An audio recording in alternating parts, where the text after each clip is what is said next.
আপনার আমার ট্যাক্সের টাকায় আমাদের সন্তানদেরকে শেখানো হবে নাচ গান। জি, ঠিক শুনেছেন। বিষয়টা এমন হলো যে আমরা টাকা দিয়ে জাহান্নাম কিনে নিচ্ছি। সম্প্রতি ইন্টারিম সরকার সিদ্ধান্ত নিয়েছে বাংলাদেশের প্রত্যেক স্কুলে নাচ গান শেখানোর জন্য আলাদা শিক্ষক নিয়োগ দিবে। যেখানে স্বাধীনতার পর থেকে এখন পর্যন্ত মুসলমানদের বাচ্চাদেরকে কোরআন শেখানোর জন্য কোনো উদ্যোগ নেয়নি বাংলাদেশ সরকার, যার কারণে স্কুল কলেজের ছাত্ররা, অনেক মুসলমানদের সন্তানরা নাস্তিকতার দিকে এগোচ্ছে। এখন আবার এই নাস্তিকতার পথকে সহজলভ্য করতে ইসলাম বিরোধী বীজ বপন করে যাচ্ছে এই ইন্টারিম সরকারে বসে থাকা কিছু বামপন্থী নাস্তিকেরা। আমাদের সমাজের মূল ভিত্তি হলো ইসলাম। আমাদের সমাজের মূল ভিত্তি হলো ধর্মীয় মূল্যবোধ ও নৈতিক শিক্ষা। কিন্তু দুঃখজনকভাবে আজ আমাদের প্রাথমিক বিদ্যালয়ের শিশুদেরকে ধর্মীয় শিক্ষা না দিয়ে গান ও নৃত্যের শিক্ষক নিয়োগের উদ্যোগ নেওয়া হয়েছে।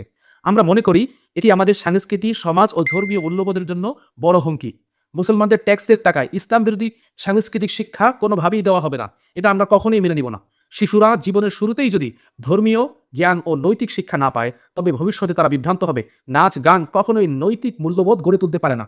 কিন্তু ধর্মীয় শিক্ষা পারে সত্যিকারের মানুষ হিসেবে তৈরি করতে। গান ও নৃত্যের শিক্ষকের নিয়োগের আইন বাতিল করতে হবে। প্রাথমিক বিদ্যালয়ে ধর্মীয় শিক্ষক নিয়োগ দিতে হবে। শিশুদেরকে ইসলাম ও নৈতিক শিক্ষায় শিক্ষিত করতে হবে। এটাই এখন আমাদের সবচাইতে বড় দাবি। আজ আমরা যদি প্রতিবাদ না করি, আগামী প্রজন্ম নৈতিক দিক থেকে ধ্বংস হয়ে যাবে। তাই আসুন একসাথে আওয়াজ তুলি। মুসলমানদের ট্যাক্সের টাকায় ইসলাম বিরোধী নাচ গান কখনোই চলবে না। এটা আমরা মেনে নিব না।